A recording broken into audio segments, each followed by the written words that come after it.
Hello, हा hello. कोण बोलाले? हॅलो. हा कोण बोलाले? मी डॉक्टर सदावर्ते बोलायलो. सदावर्ते साहेब, काय उगा मागा लागले हो तुम्ही मराठा समाजाच्या महिला? अरे बाबा, माझी संवैधानिक भूमिका आहे, असं त्रास देऊ नको. त्रास नाही सर, तुम्ही ऐका की, तुम्हाला खूप दिवस ट्राय मी करतो. काय ऐकू रे बाळा, तू मी ओळख ना पळक तुझी माझी. कोण बोलायलास? ओळखीची आवश्यकता नाही सर, पण तुम्ही आमच्या आवश्यकता समाजावर कशी काय हे काय नाही करताय यार, राजकारण? कम्युनिकेशनला आवश्यकता आहे. काय नाव आहे तुझं? माझं नाव लक्ष्मण नवले, तालुका अर्धापूर, जिल्हा नांदेड, मेंढला खुर्द.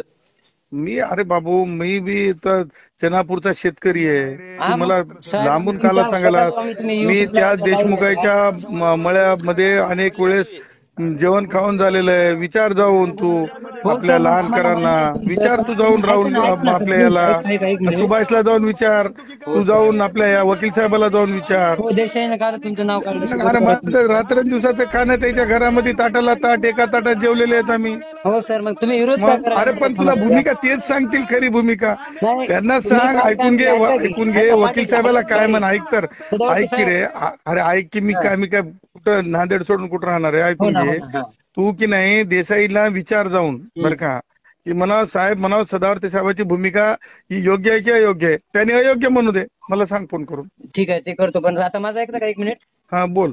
काल तुम्ही काय म्हणल्या, मनोज दादा जरांगे आपले शिवाजी महाराजांच्या पायथ्याखाली बसून असं बोलत आहेत. मला सांग, माय बहिणीवर आता तुला सांग का, आता माय बहिणीवर माझ्या किती शिवा मिळतात माहितीये का? हा. ती कोणती पद्धत आहे मला सांग. सिम्मीचा एक कार्यकर्ता, एक मुसलमान दाढीवाला तिथं येऊन मराठा समाजाच्याच सन्माननीय एकनाथरावजी शिंदे असतील किंवा सन्माननीय जे कोणी उपमुख्यमंत्री असतील, त्यांना ती शिवीगाळ ती योग्य वाटते का रे? सिम्मीचा माणूस आहे, त्याचं पोरग सिम्मीमध्ये होतं.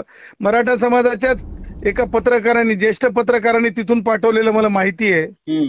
ही योग्य आहे का रे? मला सांग बरं, ही कोणती भूमिका तुम्ही आहे? मनोज पाटलाला मग का टार्गेट करायला? अरे मग कोण कोण कोणाला टार्गेट करते? कोणाला वेळ आहे? तुम्हाला मला कशाला सांग, केलं? कोण तुम्ही कोण म्हणल्या, मनोज? माझी काय ओळख की पळक? मी जसं जरांगे पाटील देसाईंचं सगळ्या ऑल इंडिया ऐकून घे. हे बघ, ते काय मला सांगू नको, ते गप्पा करू नको माझ्यासोबत. मी देसाई साहेब, मी देसाई साहेबांचा हे बघ, आता मी तुम्हाला आता तू सच्चा आगाऊ विचाराला बोलायलास, तुम्ही आता विरोध आता का बोलत करायला नाही मी. मराठा समाजाचा? काय मराठा समाजाच्या आरक्षणाला विरोध का करायला तुम्हाला? माझा संविधानिक भूमिका आहे माझी. संविधानिक म्हणजे तुम्हाला आम्हाला नको वाटलं का आरक्षण? नाही मराठ्याला देता येत नाही. चल पुढे बोल. देता येत नाही, पुढे बोल. पुढे बोल म्हणजे तुमच्या घरचं आहे का आरक्षण? हो, संविधानिक भूमिका आहे. संविधान तुम्ही काय सर्वश्रेष्ठ आहे. देशाचे काय प्रथम नागरिक झाले काय आज?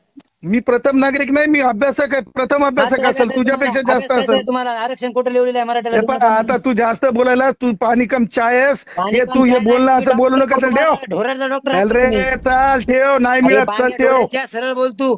अरे तू कोणाला शिकवायलास? त्याच गावचा शेतकरी हो, त्याच गावचा, समजलास काय? तुझ्यासारख्याला घाबरत नाही मी, समजलास काय? अबे जाऊन झाला त्या मनोज जरंगेला जाऊन सांग. त्याचा चमचा आहेस ना तू, त्याचा चमचा आहेस ना तू, त्या जरंग्याचा चमचा आहेस ना, त्याला जाऊन सांग.